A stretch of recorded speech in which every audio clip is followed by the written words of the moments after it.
receives the orders of Krishna and Guru. And we will read text 5, which is on the board here. Mukha kavitva kareya sabara smarane pango giri lange andha deke tara gane.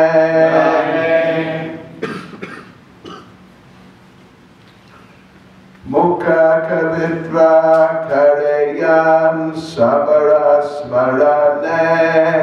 Mukha kavitva kareyan sabara smarane.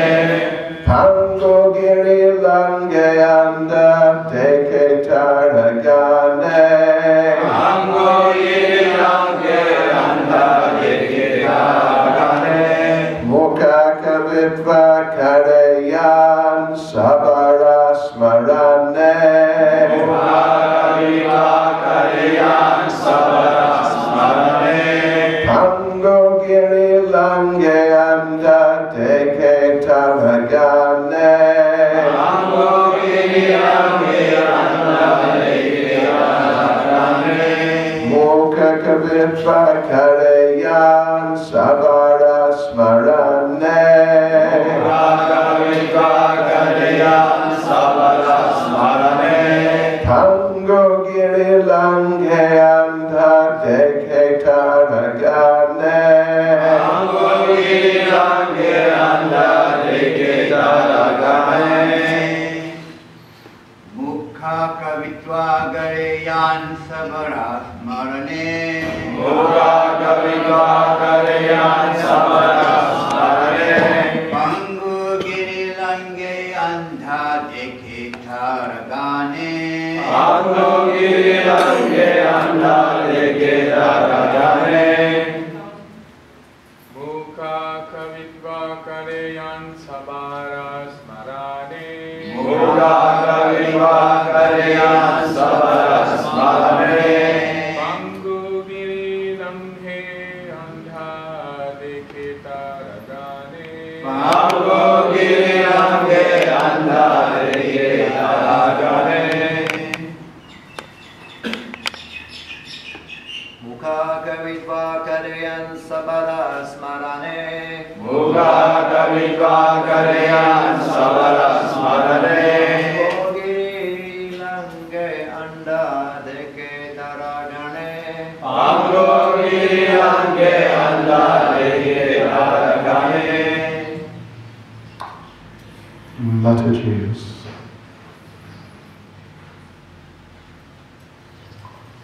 See the play. Can you see it? Can't see it. Okay.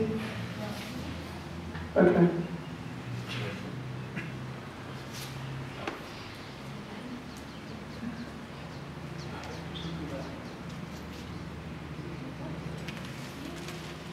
Can you see it now? Ale. Shante. Mukha kavitva kareyan sabara smarane. Mukha kavitva kareyan sabara smarane.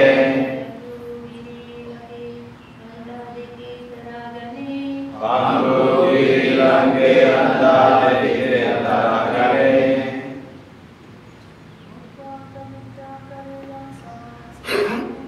Mukha kavitva kareyan sabara smarane. Pangu giri lange anda deke taragane.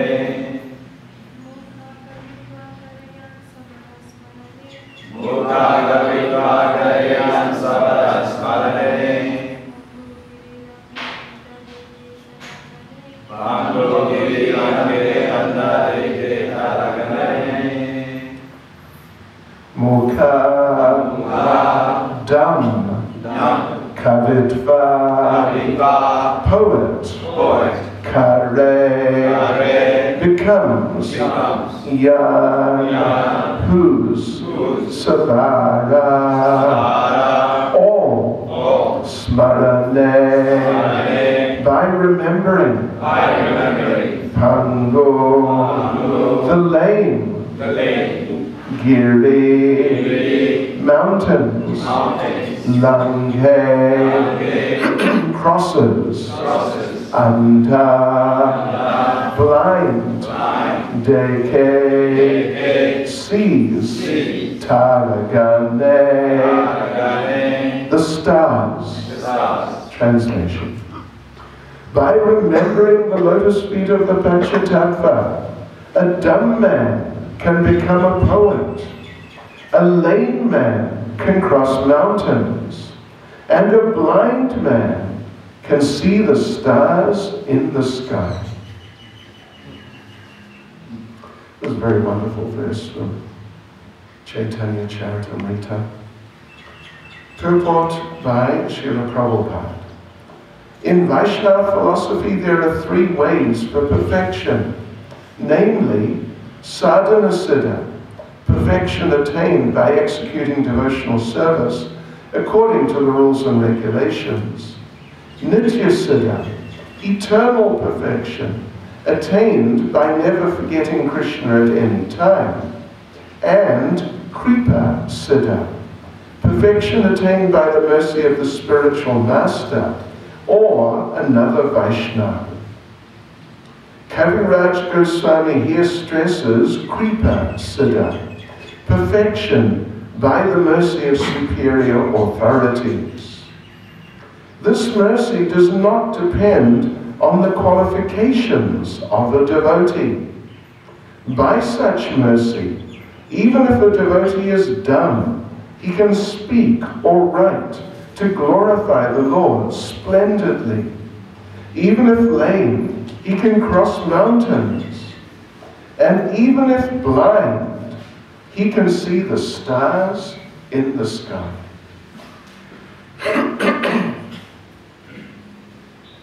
Mukaka vitva karayan sabara smarane pangu giri lange anta deke taragane. By remembering the lotus feet of the Panchatattva, a dumb man can become a poet, a lame man can cross mountains, and a blind man can see the stars in the sky.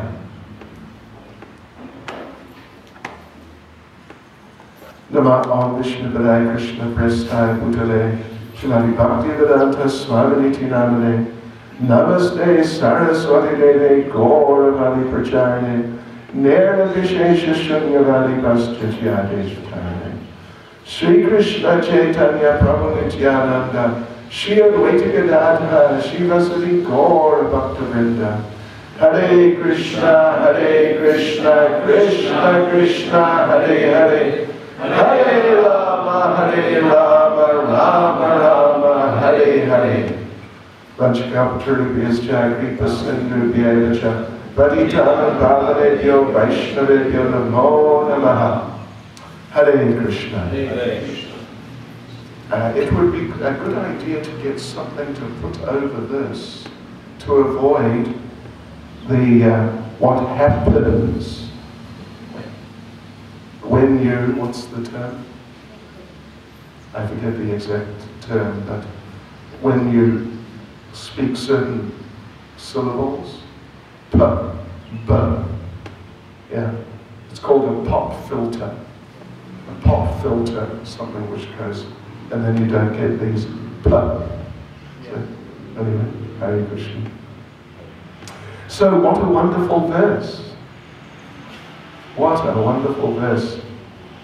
It is one of the great classic verses, and it's very popular, favorite verse with devotees, because who of us really has some great qualification? Who can stand up and say, I will go back to Godhead by my own qualification? my own Shakti, Mary, Bhakti Shakti. Back home, back to Godhead, pat ourselves on the back. Of course, this is not part of Krishna consciousness. Trinada Pisanichena Taror Iva Sahishnana Amanina Manadena Kirtaniya Sadahari. One should chant the holy names of the Lord in a humble state of mind, thinking oneself lower than the straw in the street.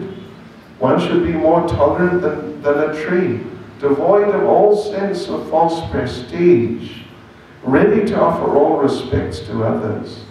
In such a state of mind, one can chant the holy names of the Lord constantly. And of course, only in that state of mind is it possible at all to chant the holy names of the Lord constantly, or even on a very regular basis. Yes, so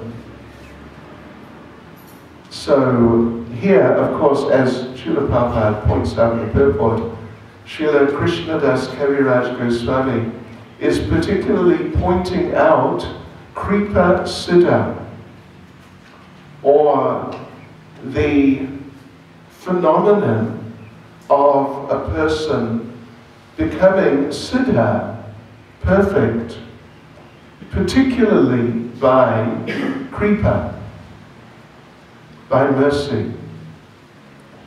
So certainly humility is a very important part of that. In fact, it's an essential element. Srila Bhaktivinoda Thakur, in his commentary on that particular verse from Shikshastakam, he discusses what does it mean that one should feel oneself lower than the straw in the street. Thinking oneself lower than the straw in the street. So the idea, he says, is that the straw in the street just lies there in the street, and people walk on it, and the straw in the street does not think that how dare they walk on me, they shouldn't walk on me, this is not right. But in a certain sense, of course, the straw is lying there thinking, yes, this is quite right. People should just walk on me because what else am I good for? I'm just otherwise I have no use. If people didn't walk on me, I would become totally irrelevant. So at least they walk on me, and therefore my existence has some meaning. So Bhaktivinoda Thakur says, in this sense, the straw in the street has no false ego. But he's simply thinking, I'm just a straw in the street, I am just too useless, and so this is the right thing. It's good that I'm here, being walked on. But then Bhaktivinoda discusses that we should think ourselves lower. We are worse than the straw in the street. In what sense? In the sense that whereas the straw has no false ego and is completely resigned to his rightful position, we are not. We are proud, and if someone walks on us, then we think, who are you? How can you walk on me, or mistreat me, or say something bad about me? How dare you? So because we have that false ego, which is you know, actually the fact is that we are completely useless. We are completely useless. We're worse than completely useless. We are menaces to ourselves. Absolute menaces to ourselves and everybody else, but first and foremost ourselves. Shri Shri Radhagolokananda ki, Shri Giri Govardhan ki, Shri Shri Gauritai ki. So in that sense, whereas the straw is not bewildered, the straw is not in Maya, in that sense, we are deeply in Maya. So if we understand in that light, Bhaktivinoda Thakur says, then we can understand, actually, yes, I'm lower than the straw in the street. Look at me, my fallen condition, just full of false ego. So here, Srila Prabhupada is focusing on, the verse is focusing on Kripa, mercy, Kripa Siddha. A person can become perfect by mercy. And Prabhupada mentions, of course, in the purport, there are three paths, really, to achieve Siddha, perfection. Sadhana Siddha, perfection achieved through some practice of regulated devotional service under the order of the spiritual master and the spiritual authorities like that. A person can become perfect. And then there's Nitya Siddha. A person can become perfect eternally. Well, of course, become is not exactly the right term, but Nitya Siddha really means just that state of eternal perfection, which was never lost. It was always there. So there's not a question really of attaining it, generally speaking at least. It means eternal perfection, like Srimati Radharani, Mother Yashoda, Nanda Maharaj, so many other of the inhabitants of Vrindavan. None of them ever followed any process of sadhana to achieve the positions they're in. They've always been in the positions they're in. And really speaking, particularly for, like the ones we mentioned, Radharani, Mother Yashoda, Nanda Maharaj, and of course there are many others, there's not even really a possibility that they may or might fall down, or could possibly fall down and enter material existence as we have done, because they are not marginal potency. They're not Tatastha Shakti. They're not. They're the Swarup Shakti. They're the internal, personal potency of the Supreme Personality of Godhead. So they're in a different category to us. They're not jivas. They're not jiva souls. They're part of the internal potency. So, therefore, they don't really have the capacity to fall down. We have the capacity because we are marginal. At least that is the foundational, fundamental reason why we have the capacity, why it can happen, is because we are marginal. We are spiritual.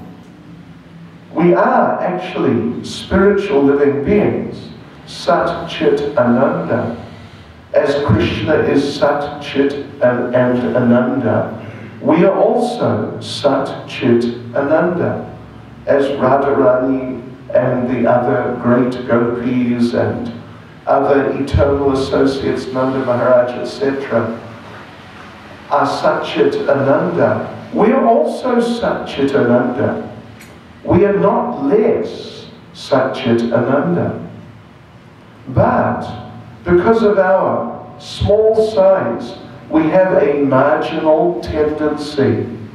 We can go this way, we can go that way, it depends.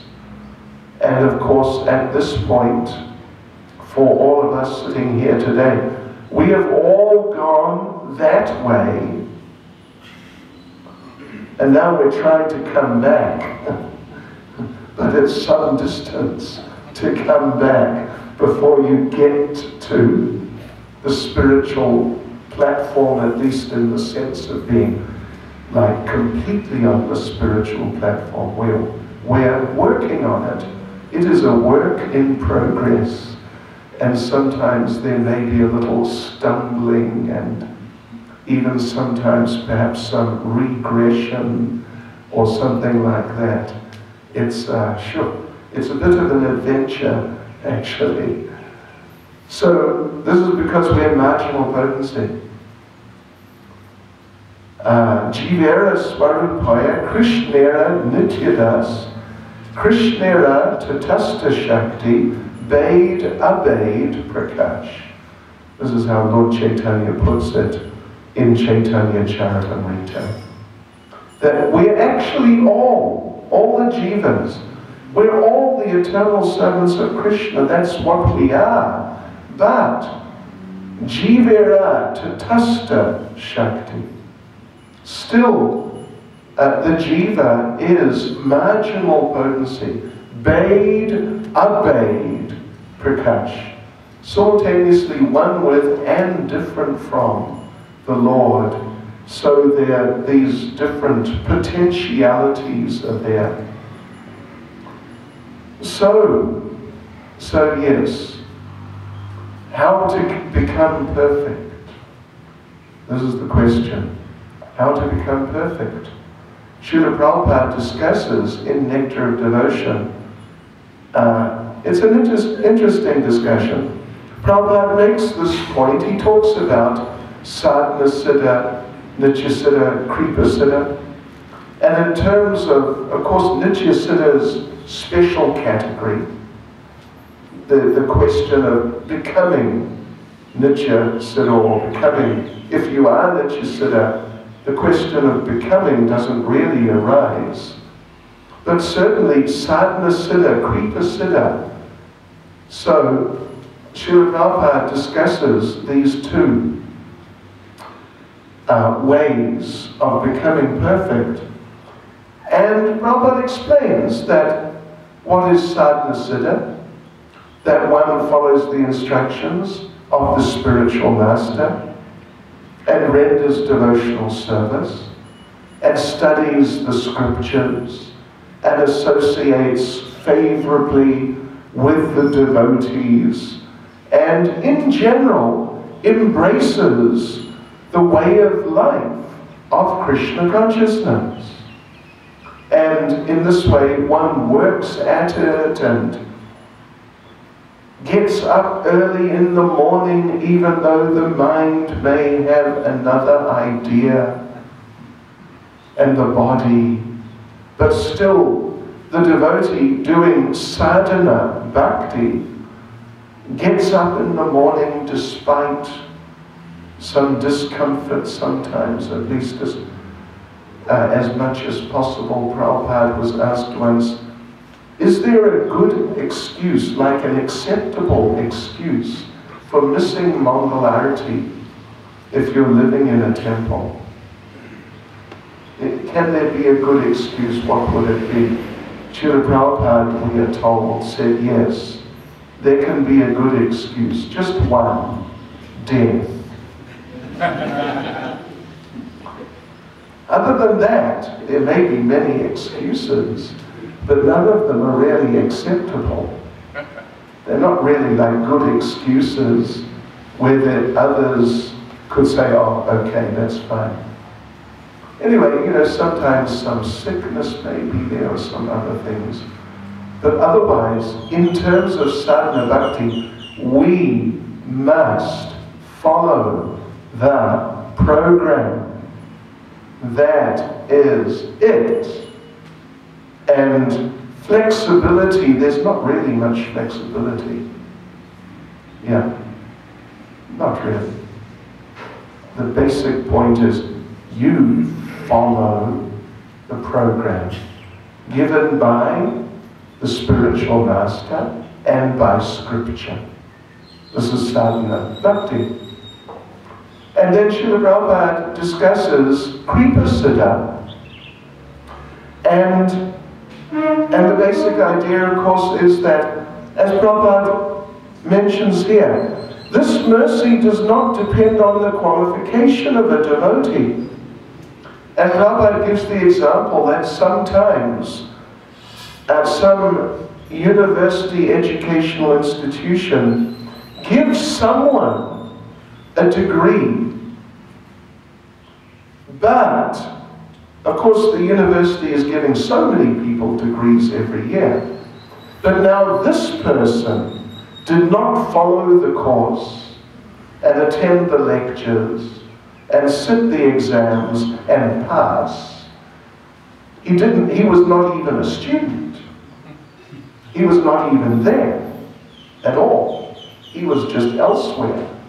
But somehow or other, the university authorities decided to give him, it's called an honorary degree.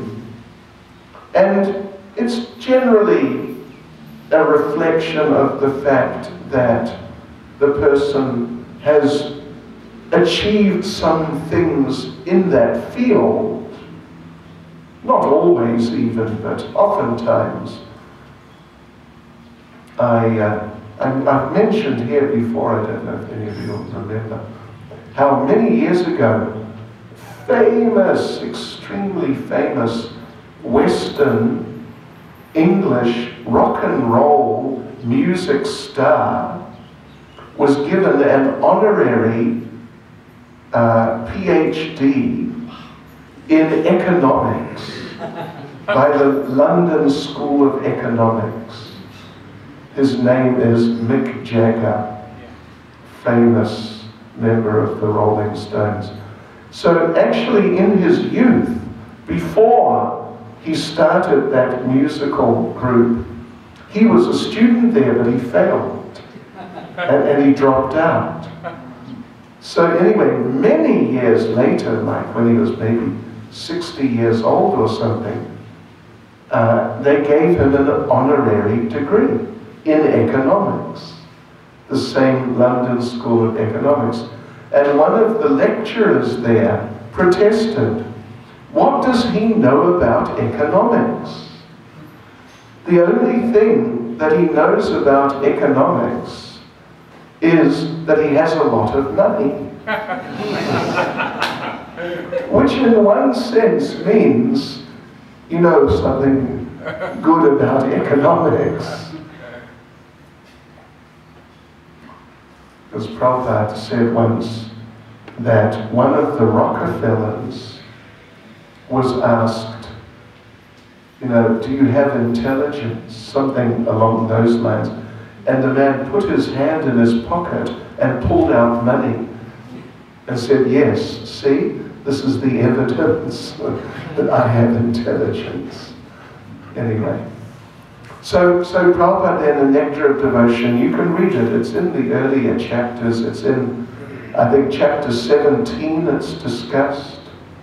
17, 19, where there's the discussion about coming to the level of bhava and then coming to the level of prema. So you can come to the level of bhava or prema, either by sadhana or by kripa, by mercy.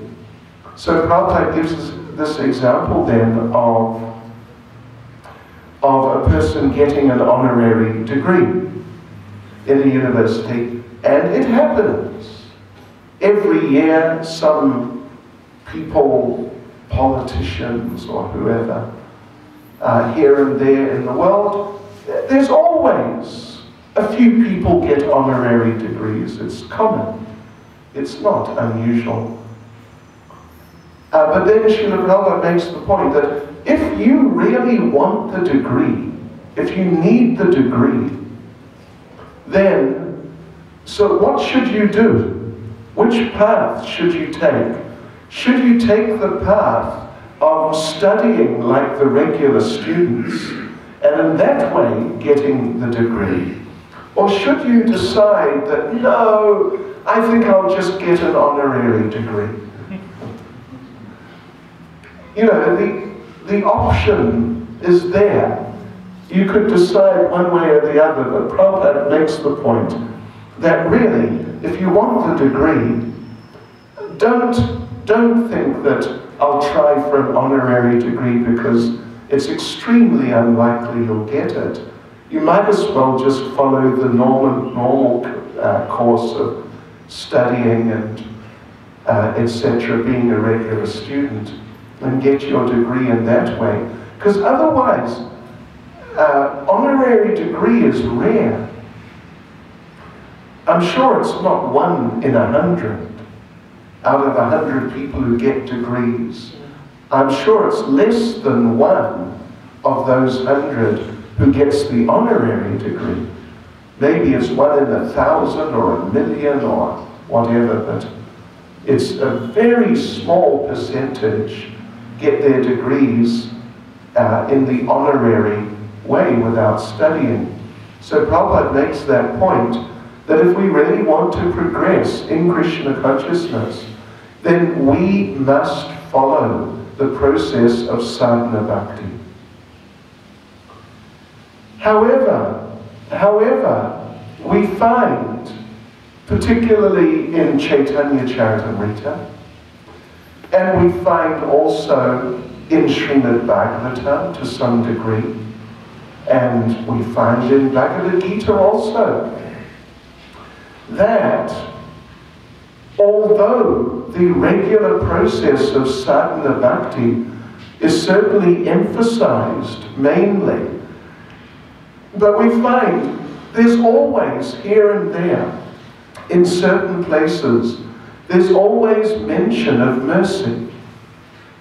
And there's always some emphasis given to mercy, even though the regulated processes are generally emphasized and stressed and elaborated upon how to develop your Krishna consciousness, how to change your life and your program of activities, and how to avoid undesirable things.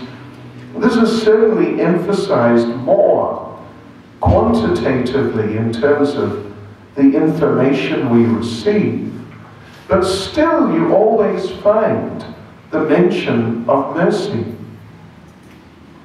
Yes. So the fact is that even though sometimes there may be someone who is just completely kripa-siddha, they actually have absolutely no qualification, but they just get some mercy and then, oh, there they go. Generally, the process effectively is, on a basic level, sadhana siddha, or sadhana bhakti, with mercy as an essential element. And devotees always, generally at least, devotees always understand that I'm in Krishna consciousness by mercy.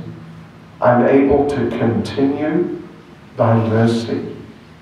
And if I ever become perfect, it will be by mercy.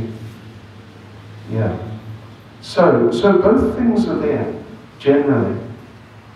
Occasionally you get the special cases. One prominent special case mentioned in Srimad Bhagavatam is Putana. Putana. Aho Bhakiyam Stanakala Kutam Jighamshaya Payayad Apyasadi. Uddhava is speaking in the 3rd canto of Srimad Bhagavatam. As just immediately after Krishna has left this world. And Uddhava is saying, "Aho, alas, alas. Now that Krishna has left this world, how will I find someone who can be merciful to me? Where will I find such a person now who can be merciful now that Krishna is gone?" Because he was so merciful, he gave the position of mother to Putana, even though she was a she-demon and she came to kill him. Still, he gave her the position of mother. So the position of Putana then is like, in terms of Kripa Siddha, the position, the case of Putana is very, very special. Extremely special. Because her lack of sadhana was more or less complete. She was more or less completely devoid of any sadhana, any Krishna conscious qualification, any desire to be Krishna conscious, anything. She was in fact the polar opposite of the aspiring devotee who may become perfect by the more usual means. The only qualification she had was that, as you may be aware, in her previous life, she was the daughter or sister of Bali Maharaj. And when Lord Vamana walked into the assembly of Bali Maharaj, in the beginning of his program of taking back the universe, Bali Maharaj had conquered the universe and kicked the demigods out. So Lord Vamana came on behalf of the demigods to take the universe back.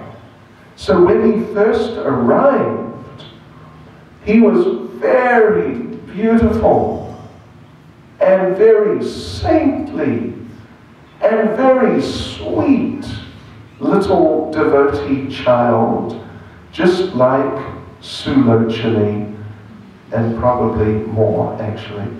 I thought you'd wake up.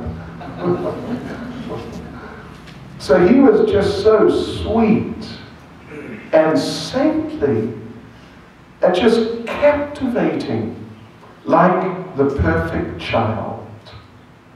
And this daughter or sister of Bali Maharaj, as a young girl, unmarried girl, quite young, growing up a bit, maybe teenage or something, she saw this exceptional, practically unique, wonderful little child, and her motherly instincts were aroused, and she thought, oh, what a beautiful child.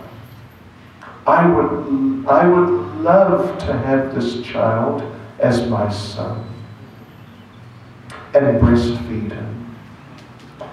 Then, of course, the whole pastime unfolded, and Lord Vamanadev took the universe away. And then even he arrested Bali Maharaj. Yeah, and had him tied up and locked up. And the sister or daughter got very angry with Lord Vamana. That, oh, see what you've done. So in the future, maybe I'll have you as my son and breastfeed you. But if I do, I'll kill you. And then in her next life, she was born as Putana. And when she approached Krishna, the Bhagavatam explains, it's in the earlier chapters of the 10th canto, as she approached Krishna and then saw him in the cradle, that little motherly feeling was momentarily aroused for maybe a second or something like that. And momentarily she thought, oh, what a beautiful little child, that little motherly feeling, but then it was gone. And then she tried to kill them. So, in other words, if it was a question of sadhana, systematic cultivation of devotional principles, devotional activities, under the direction of guru and the devotees and scripture like that. So you could say Putana was more or less totally devoid. At best, she had this tiny little motherly feeling momentarily, at best, which is not even really part of sadhana, maybe in the sense of Raganuga sadhana, but otherwise it's got nothing to do with sadhana. It was just a sentiment because of her feminine nature. So despite that, she went back to Godhead. So this is classic Kripa Siddha. Then arguably an even more classic example of Kripa Siddha is Aghasura, who was the brother, one of the brothers of Putana, and who also was killed by Krishna, and also went back to Vaikuntha and got a four-armed form there. So he's also Kripa Siddha. Just by the mercy of the Lord, he was delivered. And the question arises that Putana had some qualification at least, even though it was so small, but at least something was there. But what about Aghasura? He had no qualification. He had no feelings, positive feelings for Krishna at all. Nothing. He simply hated Krishna only. In other words, he was something like, you could say, a pure demon. Only demoniac. No mixture. No mixture. Putana had little mixture. Aghasura had no mixture. Simply a demon. So how did he go back to Godhead? Well, he was killed by Krishna. That is another form of Kripa Siddha. Generally, the demons killed by Krishna they're liberated. Well, at least they're liberated. But he went to Vaikuntha. So the question is then, how? Why? What was his qualification? And the answer to that question is, he was the brother of Putana. That's all. He was the brother of Putana. And when you were dear to a devotee, and they were very close, they were very close, brother and sister. In fact, Aghasura, after Krishna killed Putana, he sort of made like a vow, I will kill this Krishna who killed my beloved sister, and I will offer Krishna's blood to her as a form of pinda or something, because she was very fond of blood. So, what a demon. But because he was dear to a devotee, he went back to Godhead, despite totally lacking qualification otherwise in the normal sense. So for us, we find in Chaitanya Charitamrita we have this verse, and there are many other verses throughout Chaitanya Charitamrita, and there are examples of devotees also, who they were devotees, but they got mercy. The importance of mercy is emphasized in Krishna consciousness in general, but particularly it's emphasized in Krishna consciousness as given by Lord Chaitanya. there's particularly strong emphasis on mercy. So therefore we find in, for example, the song of Narottam Das Thakur, Sri Krishna Chaitanya Prabhu Daya Karamore, quite a popular song. That Narottam Das Thakur, every verse basically, he's asking for mercy. Sri Krishna Chaitanya Prabhu Daya Karamore. Give me your daya. Daya and kripa are more or less synonymous, more or less the same term. So, daya karamore, Lord Chaitanya, please be merciful to me. And then he goes on to say, Ha ha Prabhu Nityananda Premananda Sukhi Kripa Bolo Kanakora Ami Baro Duki. That you, Lord Nityananda, Kripa Karo, you be merciful to me. And then Advaita Acharya, Daya Karo, Sri Sitapati, Advaita Goswami. Advaita Acharya, you be merciful to me also. And then Haha Prabhu,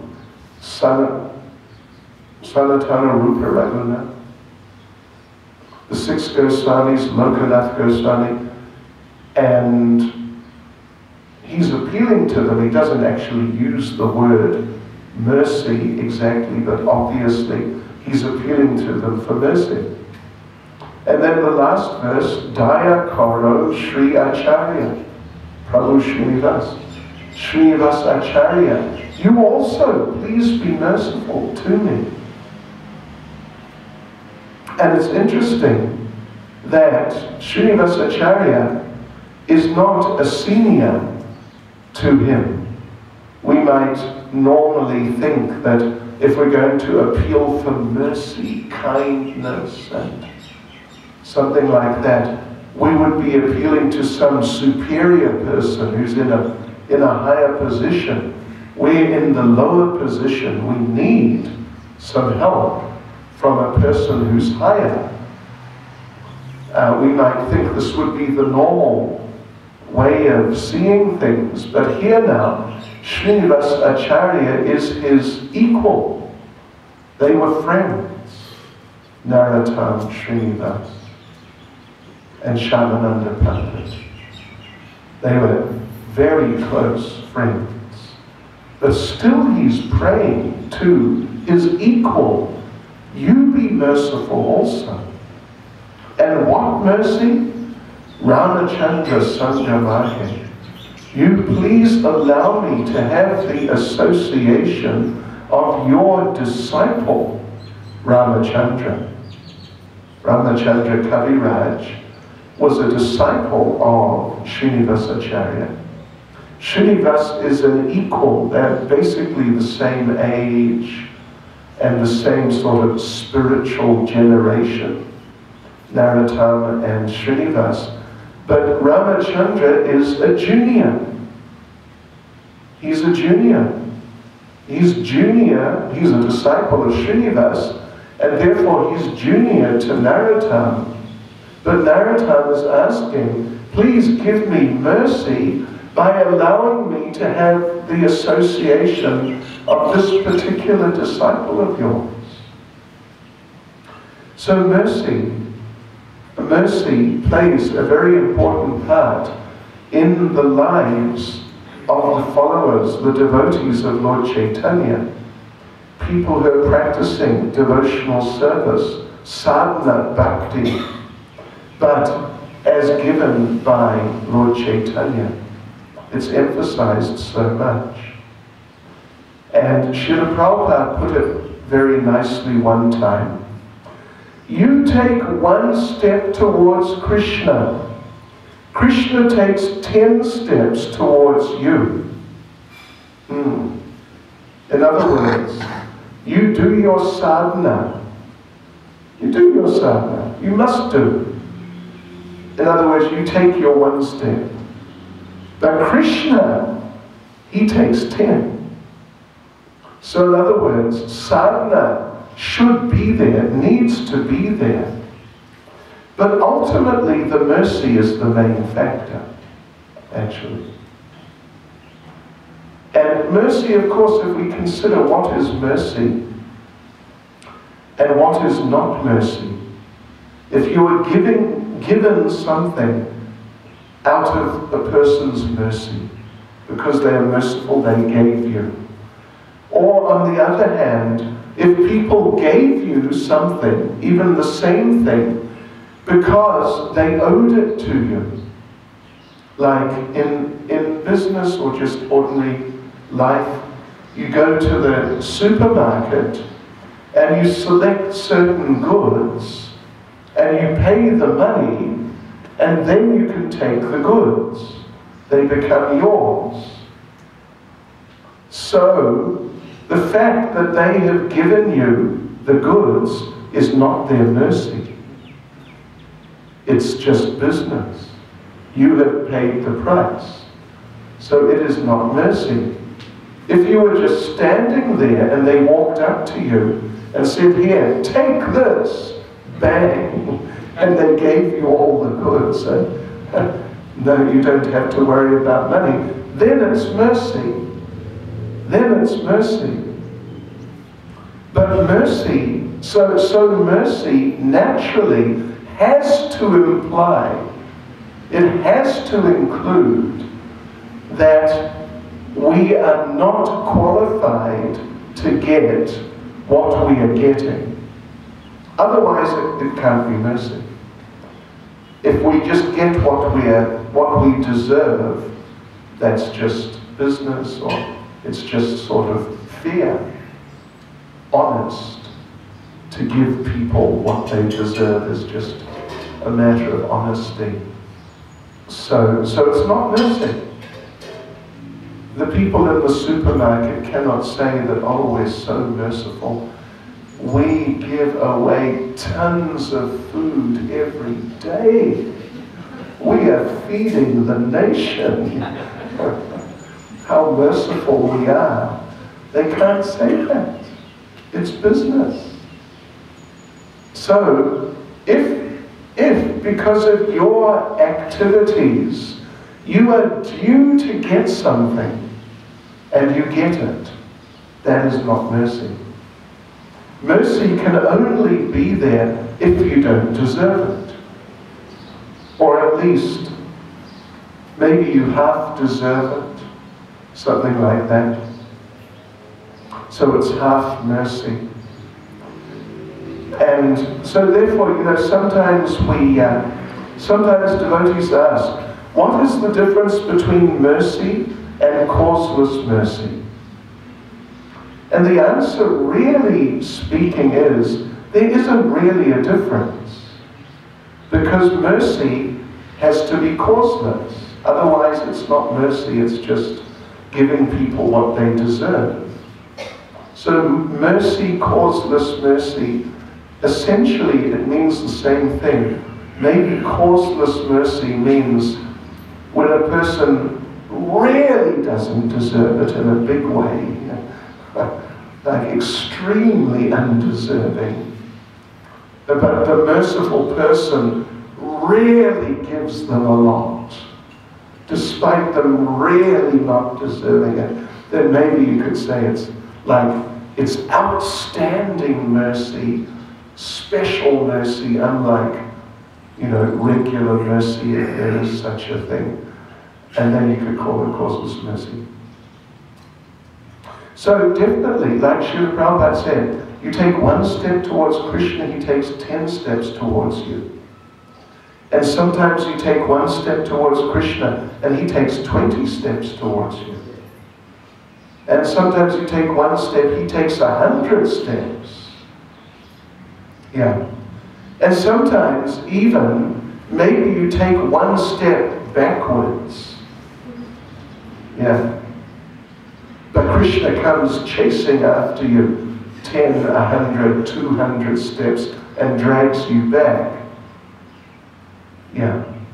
But we should understand that in our execution of Krishna consciousness, we have to take our one step in our humble little ways, even though we are really not just lacking in qualification, like we have some qualification but not a lot.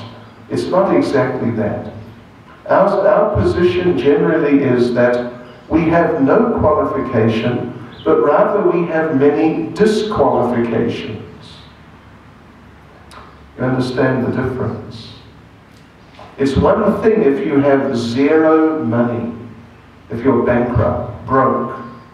It's another thing if you have no money, but you owe people money still. Then you're in a negative, a minus position. It's not just a zero position. So we're not just in a zero position in the sense of lacking substantial spiritual qualifications. But really our position tends to be that we have many disqualifications, many anti-Krishna conscious tendencies to think, if we see a nice member of the opposite sex, to think, oh, looks nice. This is a disqualification, material attraction, just for our own sense gratification. But these types of habits are ingrained. Material security, money. I need money, then I need more money, and then I need even more money, then I need the most money, and then I need even more than the most money.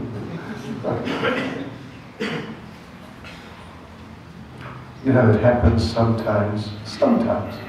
A devotee decides, devotee gets business opportunity, and devotee says, yes, I will make a lot of money and give a lot to Krishna. But first I will make, $1 million, say 5 million rupees. First I'll make 5 million rupees. Once I've reached 5 million, then I'll start giving. Until then, I need to keep the money to build things up. So, but what happens sometimes is the person comes to 5 million, but then they say, well, wait a minute, I have to build it up to 10 million. Then I'll give some money. And, in India, it's a really common thing. People start a business and they make Krishna or Vishnu or Lord Shiva or Durga a member of like a shareholder in the company. It's common. It's common. Krishna has a 10% share in the company. But the famous joke, of course, is that Krishna never comes to claim his 10%. So in other words, we just keep it. Because they consider it like a blessing to have the Lord connected to the business. So yes, we should understand that we need to do our sadhana. We should not try to take the position of Kripa Siddha, that I will not do anything. I just will wait for the mercy to come. We have to do our sadhana, take the position of the sadhana siddha, and do as much as we can, whatever we're able. Do our maximum. But we should understand that our maximum, at best, is maybe like we said, Prabhupada says, you take one step, Krishna takes 10. Even we do our maximum, still the main factor is Krishna's mercy. So like that, when Krishna's mercy is there, even the most incredible, unbelievable impossible things can happen. You know the famous story of how they first produced Chaitanya Charitamrita? Yeah.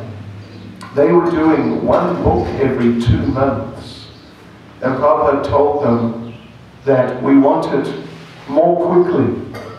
And so they had a special meeting and they came back and said, yes, Srila Prabhupada, we will double it. We will increase. We will do 1 book a month. In other words, there were 17 books. We will only take 17 months. And Prabhupada said, no, I want them all in 2 months. And the devotee, like the manager, BBT, said, but Prabhupada, that's impossible. And Prabhupada famously said, impossible is a word in a fool's dictionary.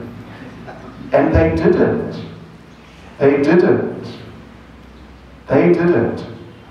And they produced all the books.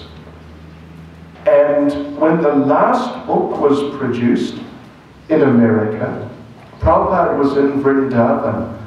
A devotee flew from America to India and went to Vrindavan to give Prabhupada the last book when it was finished. And he arrived 2 months and 1 day after Prabhupada gave the order. 2 months. 2 months and 1 day. He walked in, there Srila Prabhupada gave him the last book. We did it. Prabhupada, you know what he did? He didn't say, oh, you just did fantastic. You're wonderful. Prabhupada looked at him and said, you are 1 day late.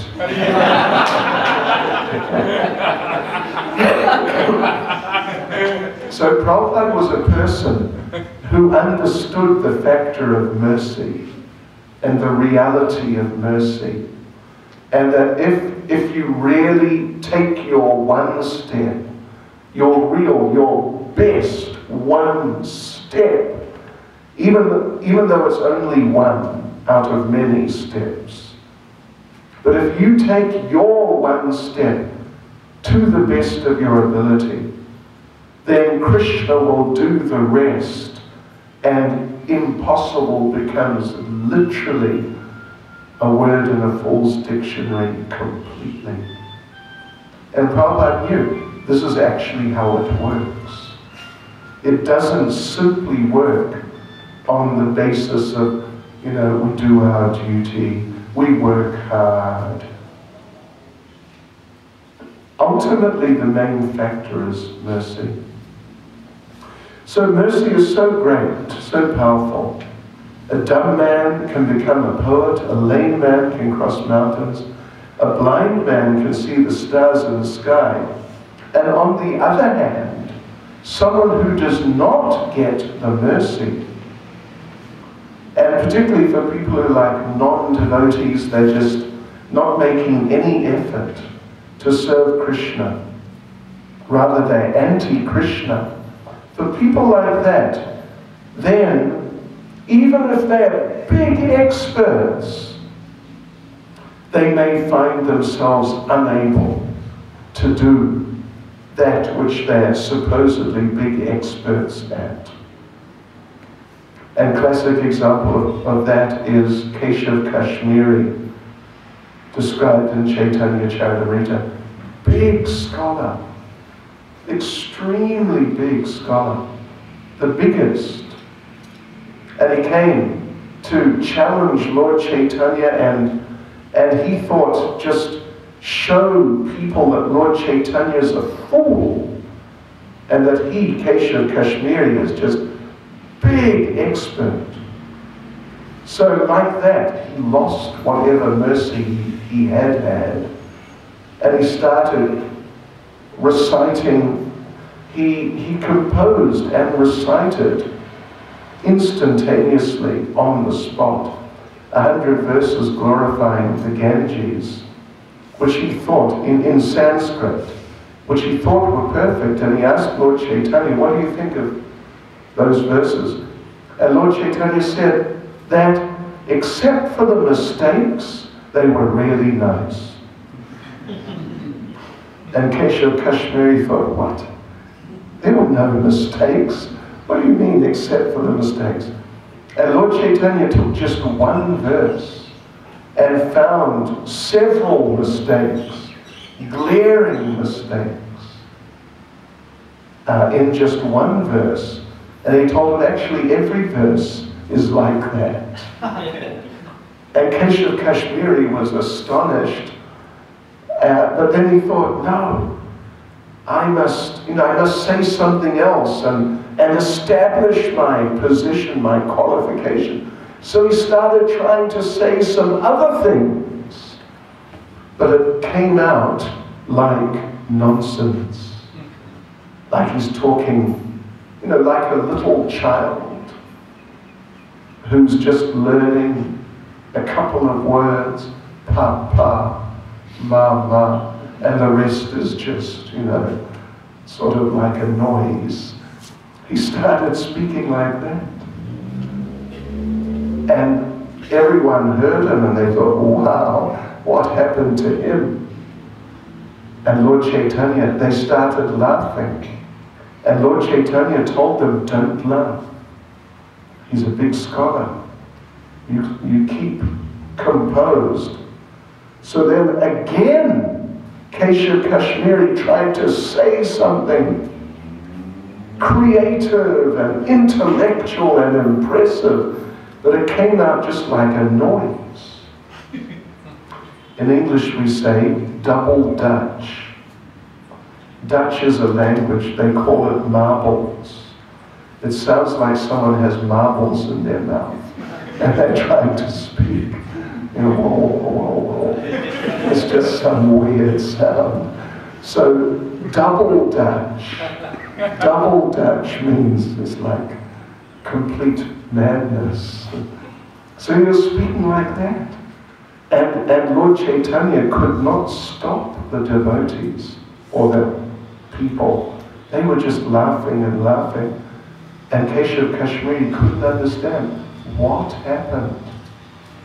But he understood, I must have lost the mercy of Mother Saraswati, because he was a worshipper of Saraswati, the goddess of living. And he was empowered by her. And she appeared in his dream and told him, yes, you're right. You're right. Because you were trying to embarrass my Lord, I took my mercy away, and you ended up looking like a fool. So even someone is expert, super expert in some field, but if they lose the mercy, they become like fools, even in that field. So the mercy is such an important part of Krishna consciousness, and we should always pray for mercy. But we should never stop making our best effort. As is pointed out in the 10th canto in the Adi-lila, Mother Yashoda was trying to tie Krishna, but the rope was always 2 fingers too short. No matter how much rope, more and more rope was there, always 2 fingers too short. So the one finger represents the mercy of the Lord. The other finger represents the endeavor of the devotee. Both have to be there. Not just one or the other, but both have to be there. And yes, this is a very wonderful part of being a devotee, seeing the mercy of the Lord happening, seeing it happen to others and to oneself. It's very amazing. So therefore, the devotees celebrate the mercy of the Lord. And there's one poem by one of our acharyas in which he's saying, I just glorify the mercy of the Lord. On and on and on. I just glorify the mercy of the Lord without stopping. And there's a famous incident, you may have seen this, it's mentioned in Chaitanya Charitamrita, a little maybe. But it's described in Chaitanya Bhagavat how Gadadhar Pandit was taken by Mukunda Dutt to meet Pundarik Vidyanidhi, very great devotee, who had just arrived in Navadvip. And Mukunda Dutt told Gadadhar, I want to take you and introduce you to this devotee. He's such a special devotee. So Gadadhar went, and they arrived there. And there was Pundarik Vidyanidhi reclining on some sort of like a sofa, a couch, lying there with some beautiful young lady dropping grapes into his mouth. He was lying there with his mouth open. She was dropping the grapes in. Another young lady was fanning him. And he was opulently dressed, and everything was so opulent. And it looked, certainly didn't look like your average great devotee. And Gadadhar saw this, and he became bewildered. Why do you tell me this person's a great devotee? Look at him. He's just a sense enjoyer. And Mukunda Dutt noticed that Gadadhar was feeling confused and couldn't understand. So what he did to show what this Pundarik Vidyanidhi is really like, what a devotee he really is, he recited that verse we mentioned about Putana, Uddhava speaking, Aho Bhakiyam Stanakala Kutam, Jikamsaya Payaya Apyasapi. Krishna's so merciful. He gave the position of nurse to Putana, because it's impossible. It's completely impossible. But because Krishna's so merciful, he gave the position of nurse to Putana. So Mukunda Dutt recited that verse. Pundarik Vidyanidhi, he's lying there sort of luxuriating and enjoying life. Suddenly he heard the verse, suddenly he just stopped for a second, 2, 3 seconds. He just sort of became suspended animation. And suddenly he started screaming and roaring and just rolling on the ground, smashing everything, crying and crying, and calling out that verse, Aho Bhakiyam, Aho Bhakiyam. And just smashing his own body and smashing everything in the room, and for 3 hours before he calmed down. So this is an example of appreciating the mercy. It's not just a matter of, oh, that's nice, Krishna was merciful, good, thank you, Krishna. It's a big thing. It's a very big thing, the mercy. And as devotees progress, they appreciate the mercy more and more, and how dependent they are on mercy. And ultimately, the great devotees, like the gopis, they are just looking for mercy everywhere. When Krishna left, they were walking in the forest, they were asking the trees, help us, please, to find Krishna. They're asking the animals, help us, please. It's a particular condition, part of prema, which is described in Nectar of Devotion, where the devotee is just so overwhelmed with love for Krishna that the devotee attributes like conscious qualities to entities or even things which don't have those attributes, those qualities. Like the trees. They can't see anything. They're trees. But the gopis were asking them, tell us, which way did Krishna go? He must have walked by, he must have seen. So they're attributing that, it's like a human quality, to a subhuman living entity, a tree, or some flowers, or even the grass, or some animal. Because mercy, mercy is very special. And without mercy, even you have the best sadhana in the world. You know, if you just become like a sadhana machine,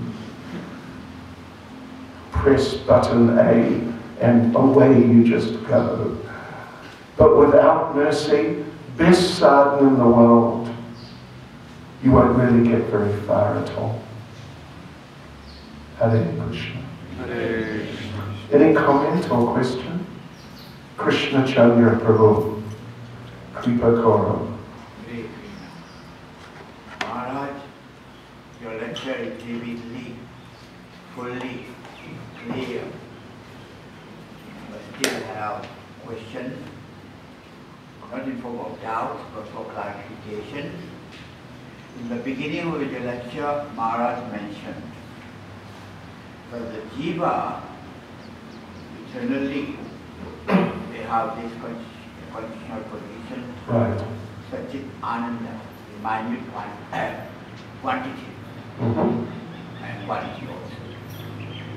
Now, the fact that originally the jivas are in the spiritual world, with full association with spiritual God or wherever they are, and in the best spiritual association, and with knowledge.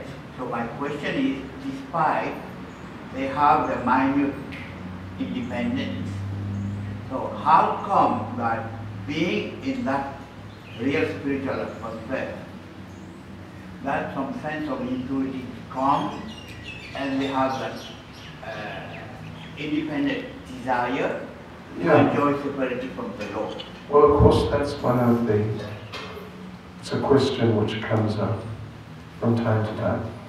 The thing is, you know, Prabhupada didn't really go into great detail of sort of like the mechanics of how it works.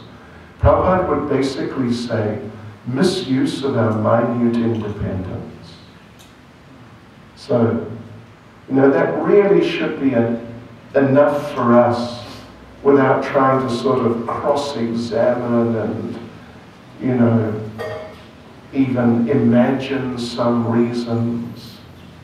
But it's misuse of our minute independence because we haven't. It exists, and because it exists, it can be misused. It's rare. It's not like half of the living entities fall down. It's not that 10%. It's not even 1%. It's some incredibly small fraction of 1% fall down. Yeah. So in other words, it's extremely unusual. It doesn't happen, it practically doesn't happen, but it happens occasionally. And why? Because of misuse of our minute independence in some way. Somehow or other, some wrong idea popped into our minds. We became attached to it, and we wouldn't give it up. And then we woke up in Mauritius.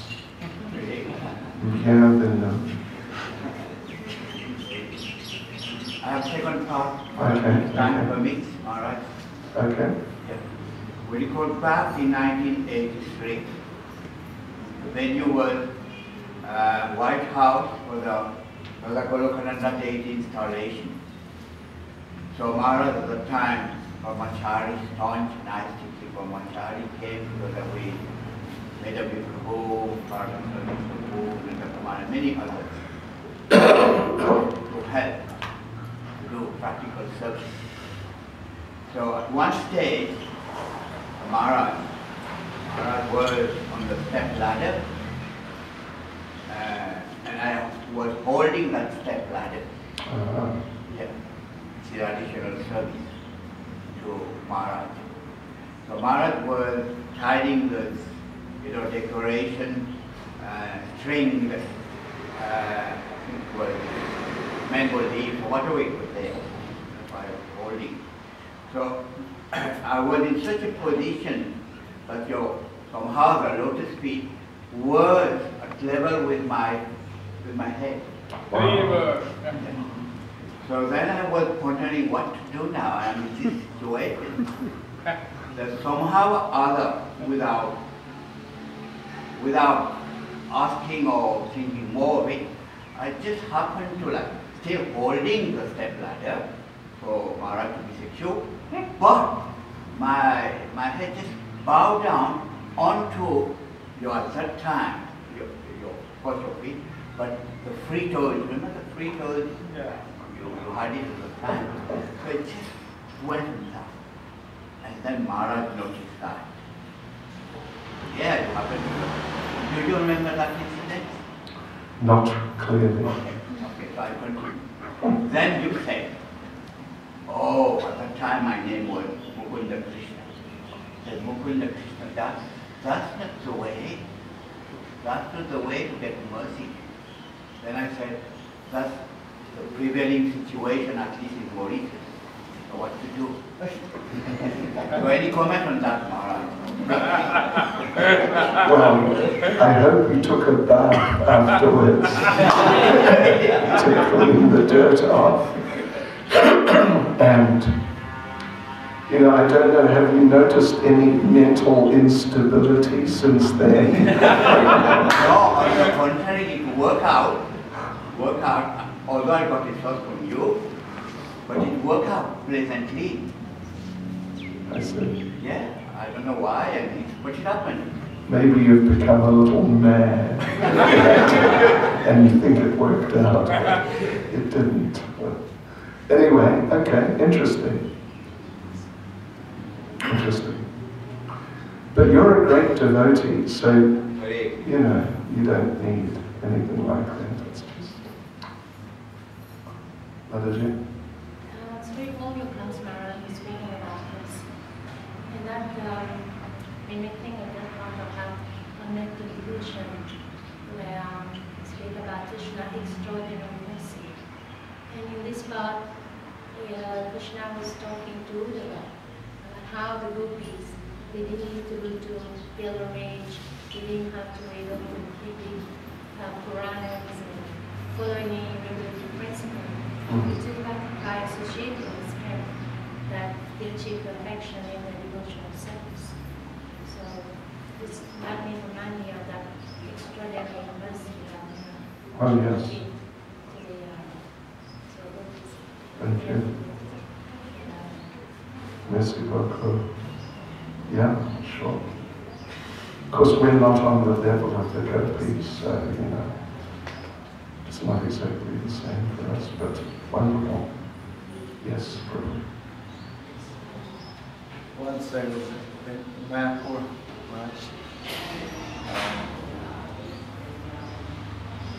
His Holiness Bhakti Maharaj was in lecture.